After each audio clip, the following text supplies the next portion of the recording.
Yo, what's up mga tropa peeps? Magandang araw po sa inyong lahat at welcome po dito sa aking vlog. At ngayon po ang ating pag-uusapan ay wala na pong iba kung hindi ang napakakapal na pag-walk out nitong si Pulong Duterte doon po sa Kongreso na kung saan bago po magbotohan umiska po na nako, matindi ang mga salita nito.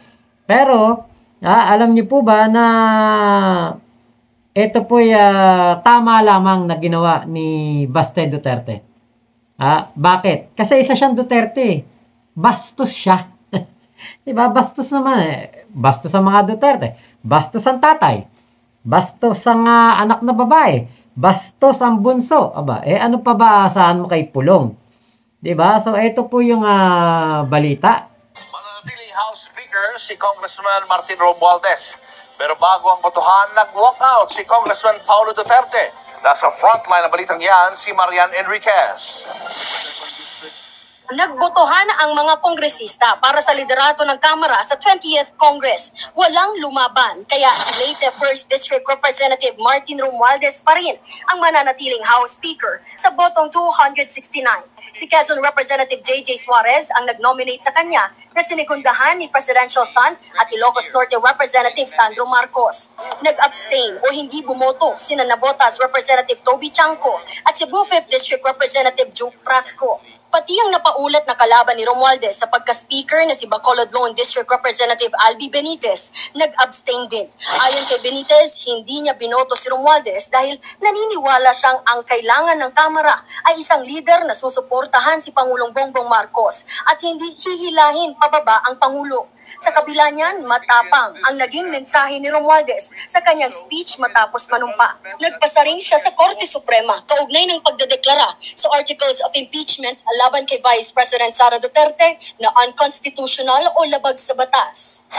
The court may close a case, but it cannot close a cause.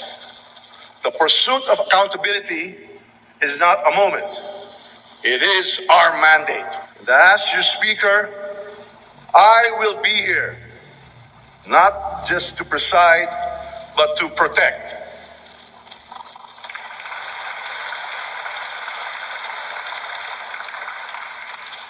Hindi ko kayo iiwan sa gitna ng unos. Sisiguraduhin kong walang bubong ang babagsak, walang pader magigiba, at walang miyembro ang mapapabayaan.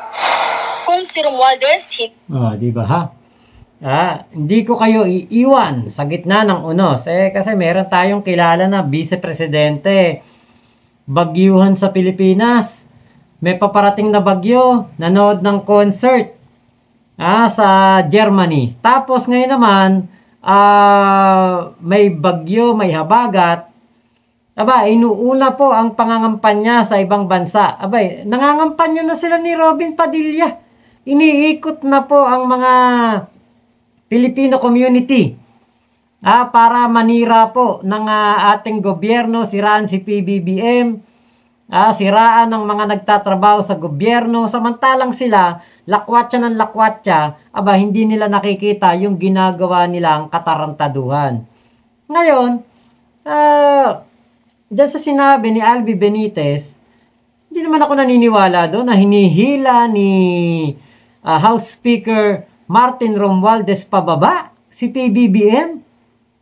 Lahat nga ng proyekto ni PBBM, lahat ng mga pinupuntahan nito ng mga probinsya, bayan, na binibigyan po ng mga ayuda, binibigyan ng mga farming machinery, laging nandoon si House Speaker Martin Romualdez.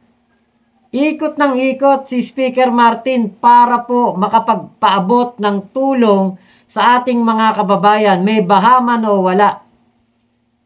Unang-una nilang tinutulungan mga farmers. Kaya yung sinabi na yon ni Albi Benitez, pasaring na lang yun kasi wala hindi nila kayang gibain, pabagsakin, siraan ang isang House Speaker Martin Romualdez kasi nga po, di ba, you cannot put a good man down. Siraan na ninyo si House Speaker Martin Romualdez simula Batanes hanggang Holosulu. Pero hindi nyo siya masisira sa Leyte. Kasi alam ng mga taga Leyte kung ano ang kakayahan ni Speaker Martin. Alam ng mga taga Leyte na hindi sila pinapabayaan. Alam nila na si Speaker Martin nagtatrabaho, kumikilos para sa kanilang distrito. Ibang distrito nga ibang congressman nga natutulungan ni Speaker Martin. Yun pa kayang Leyte na mismong kanyang bayan o kanyang distrito ang kanyang pababayaan. Kaya wag na kayong magtaka. Kahit anong paninira kay Speaker Martin, nananalo pa rin siyang kongresista. Bakit? Alam ng mga tao kung ano ang kanyang trabaho. Alam ng ating mga kababayan sa Leyte na ang isang Speaker Martin, maasahan mo.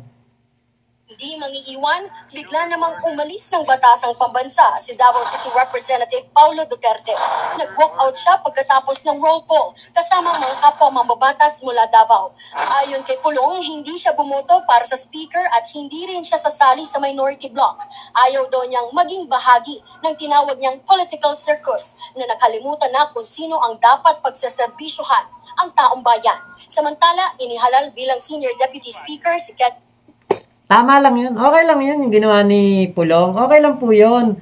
Sanay naman na tayo na makita pong nambabastos talaga yan, di ba? Dun nga sa, sa Davao City, dun sa isang, resto bar. Di ba nakita natin kung paano siya, manutok.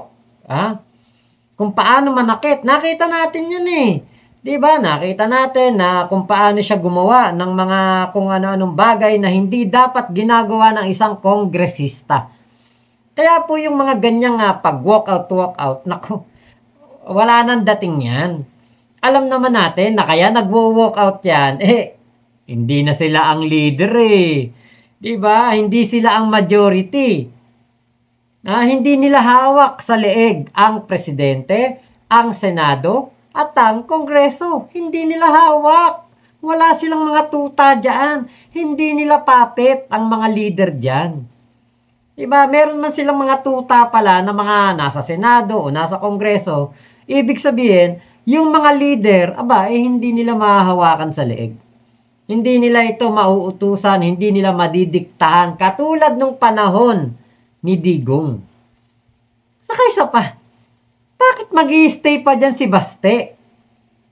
Tingin nyo ba mabibigyan pa siya ng 51 billion pesos na budget para sa flood control program sa kanyang kakapiranggot maliit na distrito sa Davao City?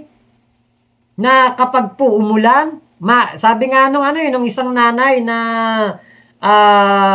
nag-PPM sa akin noon, meron kasi akong naging vlog patungkol sa baha sa Davao. Ngayon, nag-PM siya sa akin doon sa Blue Up. Sabi niya, tama yung vlog mo, maihilang ang palaka dito sa amin.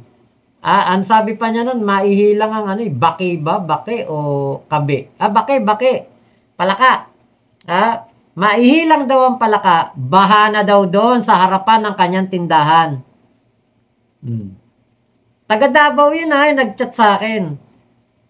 Saan napunta yung 51 billion na flood control program o project na pera para dyan sa pondo, para dyan sa proyekto na yan? Saan napunta? Kung gano'n na maihilang ang palaka, baha na sa Davao. Saka na, hindi naman may tatanggi, nakikita naman talaga natin. Diba? Nagbabaha talaga sa Davao. Doon sa maliit na distrito na yon ni Baste. Wala pong napala na flood control program. Hindi po epektibo. 51 billion. Sa isang maliit na distrito lang po yun Diba? Kaya kahit naman sino yata na hindi na makakapagkamal ng pera, ay lalayas. Diba? Kita nyo, kung ano-anong mga binibintang nila kay Speaker Martin na nagbubulsa ng pera ng kaban ng bayan, nagnanakaw daw, inuuna daw ang korupsyon, kurakot. Pero di ba kayo nagtataka hanggang ngayon walang nagre-reklamo kay Speaker Martin, walang nagde-demanda? Kasi alam niyo kung meron talaga silang hard evidence na tatayo sa korte. Hindi yung puro akusasyon at puro hearsay lang. Sigurado ko nag-uunahan niyang mga yan. Mga abogado ni Kibulok, mga abogado ni Digong, nag-uunahan yan papuntang ombudsman, Sandigan Bayan, o kung saan mang korte para maidemanda si Speaker Martin Romualdez. Pero di ba kayo nagtataka? 3 years na nakakalipas. Sa termino ni PBBM, wala pa rin pong demanda na nangyayari. Puro propaganda, puro press release, puro lamang paawa effect at pa-victim effect ang ginagawa nila. Pero yung talagang demanda para ipakita nila na totoong nangungurakot si Speaker Martin, wala po. Kaya nga, di ba kita nyo, paulit-ulit na nananalo. Bakit? Maganda record eh. Nag-set siya ng napaka-high na standard para sa isang Speaker of the House. Hindi nagawa yan. Ng mga nakarang speaker, hindi. Kahit lang panahon ni Digong, hindi nagawa yan. Hindi nila gagawin yan. Yung mag-ikot-ikot, magbigay ng tulong, sumuporta sa taong bayan, hindi nila gagawin yan. Mas pipiliin nilang ibulsa yan, yung pera na yan, kaysa ipamigay sa taong bayan. Kaya nga mas okay ito itong panahon ni Speaker Martin. Nakikita natin kung saan napupunta ang pera. Nakikita natin na merong namimigay ng ayuda. Hindi katulad ng panahon ni Digong, binauna tayo sa utang, wala pang makuwang ayuda. Merong mang binigay na SAP, parang 4-5 ba yun o 5,000, pero pahirapan pa. Ang mga nakakatanggap lang, mga kamag-anak ni Kap, kamag-anak ni Mayor, at kamag-anak lang ni Congressman. Sa Representative J.J. Suarez, may 7 ding napili na deputy speakers. Nakuha naman ni Ilocos Norte Representative Sandro Marcos ang pagiging House Majority Leader. Siya ang pinakabatang kongresista sa posisyon. Habang sa pagka-House Minority Leader, napili si Representative Marcelino Libanan. Nagbabalita mula sa Frontline, Marian Enrique. Actually, pati yung pagkakatalaga kaya Sandro Marcos bilang House Majority Leader, kino-question. Nilalagyan nila ng kulay. Diyos ko naman, kahit naman siguro sino na anak, kung ikaw ay magustuhan ng iyong mga kasamang kongresista na maging House Majority Leader, dahil ang tatay mo'y presidente, walang masama doon. Diba? Buti sana kung labag sa batas yan. Buti sana kung yung pagkakatalaga kaya Sandro Marcos bilang House Majority Leader labag sa konstitusyon. Diba? Hindi naman wala namang hindi naman pinagbabawal na kapag ang tatay mo presidente, hindi ka na pwedeng maging House Majority Leader. Sapaw lang kasi talaga kayo. Hindi umuubra ang mga ginagawa ng mga DDS. Paninira, pagpapabagsak sa gobyerno, hindi po umi-epek. Walang epekto. Hindi epektibo. Wala talagang pag-asa ang mga DDS. Talagang lagapak na lagapak kayo. Yung mga simpleng pagkakadelay lang ng impeachment, masayang masaya kayo kahit na nabubulok sa kulungan si Digong. Diba? Wala na talaga. Bagsak na mga DDS. Kita nyo si Pulong, hindi niya kaya magtagal sa Kongreso. Kasi nga, alam niya, lagapak sila. Si Baste Duterte, walang mukhang ihaharap sa mga taga Davao. Walang mukhang ihaharap sa mga Pilipino. Sabi nga ni Sangkay dyan, kauna-unahang duwag na Bisaya. O si Sara Duterte, naglulukring-lukringan na lang. Nagaano na lang, kunwari, patay mali siya, kunwari, hindi apektado. Pero, alam niya, ang impeachment trial, nandyan pa din, hindi pa rin siya absuelto. Kaya, kita nyo, ang lahat ng sinisiraan ng mga DDS, patuloy na umaangat. Sandro Marcos, PBBM, General Torre, Speaker Martin Romualdez, John Vic Remulla, etong si Boying Remulla, lahat umaangat. Pero yung mga Duterte, kita nyo, si Baste, payang-paya, si Pulong, may kaso, diba? Doon sa kanyang pinagtangkaan na bugaw. Tapos tatay nila nakakulong. Si Sara may impeach. Hindi man ma-impeach tad-tad ng kaso ang tatanggapin dahil sa kanyang mga kaso po sa pangungupit sa Kaban ng Bayan. Diba? Wala pong wala talaga na mga Duterte, lagapak talaga kayo. Kahit yung mga kalyado, kahit si Kibulok, 'di ba? Lagapak. O si Bongo, si Bato, nanganganib mahuli ng ICC. 'Di ba? Kaya yung mga simpleng pagsabi lang ng Supreme Court na unconstitutional ang impeachment trial, 'di ba? Tuntuwa na sila dun. Pero hindi absuelto si Sara. Ayan ilalaban ng ating House Speaker. They will be held liable. Accountability ng mga taong sangkot dito. Kailangan po silang mapagbayad. Diba? Parurusahan sila sa pagnanakaw sa Kaban ng Bayan.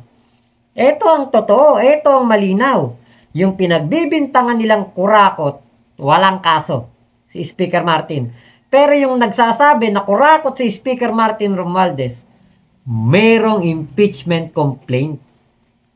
Diba? Kaya talagang lalayasan ni Pulong yan, yung Kongreso. Lalayasan ng mga Duterte supporter yung Kongreso. Si Pulong din na magtatrabaho yan. Pagkatapos nito, hindi na magpapakita dun sa session yan. Puro na lang yan, puro dun lang sa Davao yan. Diba? Kaya wala. Wala po na mga Duterte, lagapak na lagapak. Kita nyo si PBBM, grabe ang ginagawang mga achievement. Nakita nyo, 20 pesos na per kilo ng bigas. Mga sabungero, magkakaroon na ng hustisya. Diba? Yung yung eGov PH ba yun? Yung application? Pati mga LTO renewal, license, di ba? Okay na lahat. Kapag ikaw nagpa-confine ka sa DOH, lalo na yung mga DDS na mga may malubhang sakit.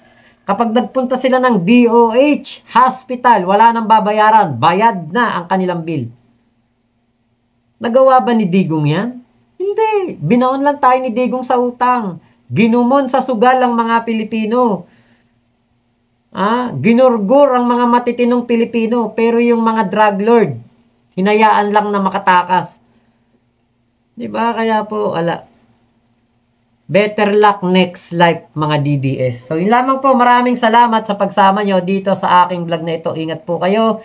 Nasan mang panig kayo ng mundo, Momo, chup chup, love you, love you. God bless us all, Pilipinas. God first. Salamat po.